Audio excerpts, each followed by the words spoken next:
Good morning, everybody. This is our astrology weather forecast for the 1st of December 2024. We have the new moon in Sagittarius today. There's a lot to talk about. Um, Full moons and new moons always bring more conversation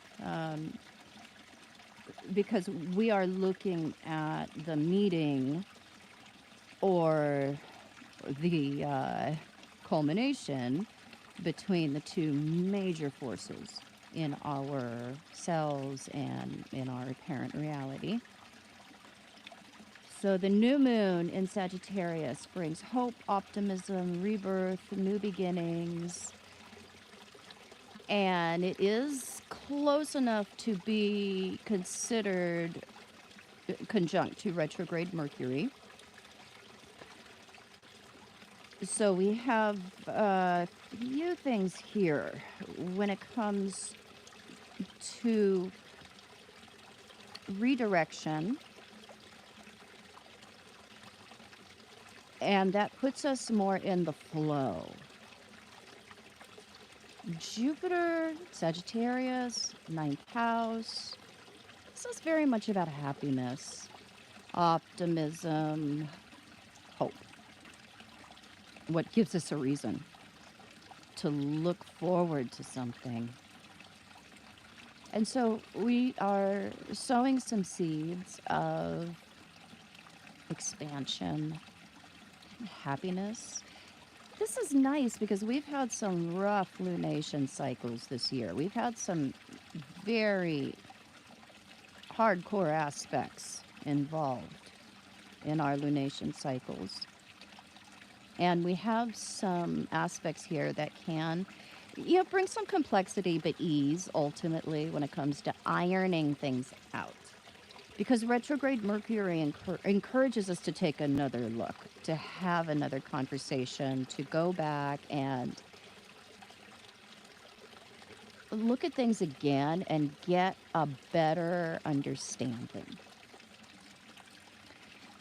And in Sagittarius, that can come through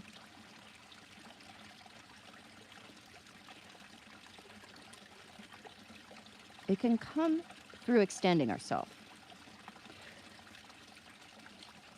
through exercising confidence,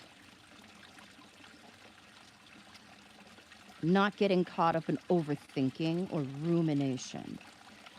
We tend to act on our whims in fire signs. We're more apt to feel something and follow that impulse.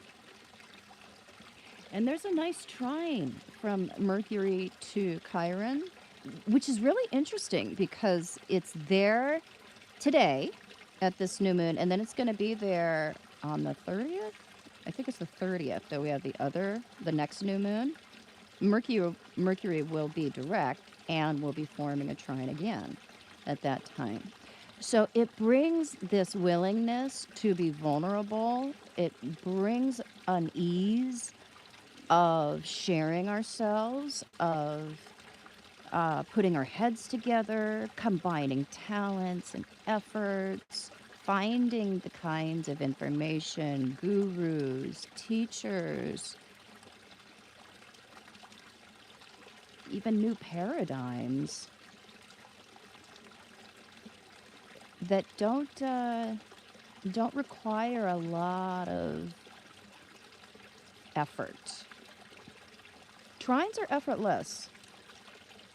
The trines are where we make a connection because we have the wisdom to incorporate past, present, and future into our decision making and into our perspective.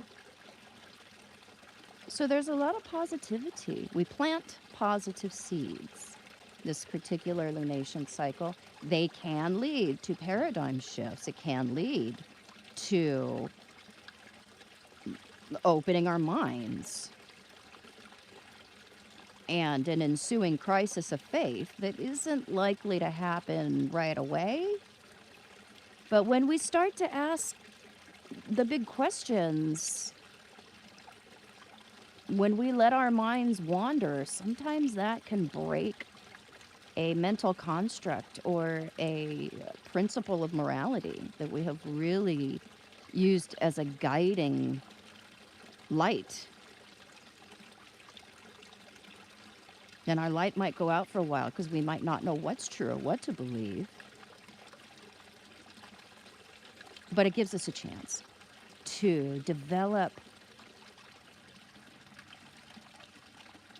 beliefs, comforting ways of understanding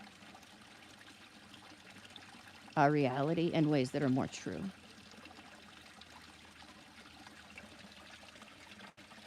So I will pop in with you guys later today and talk about this more extensively. Use this to your advantage. The new moon is where we can really set an intention. We can plant something. We can start something that lends results. And the more we are being intentional, the more we are being mindful about what it is that we're doing, what it is that we're planting, the more the results are in tune with our conscious desires. We are learning to be conscious creators at this particular cycle.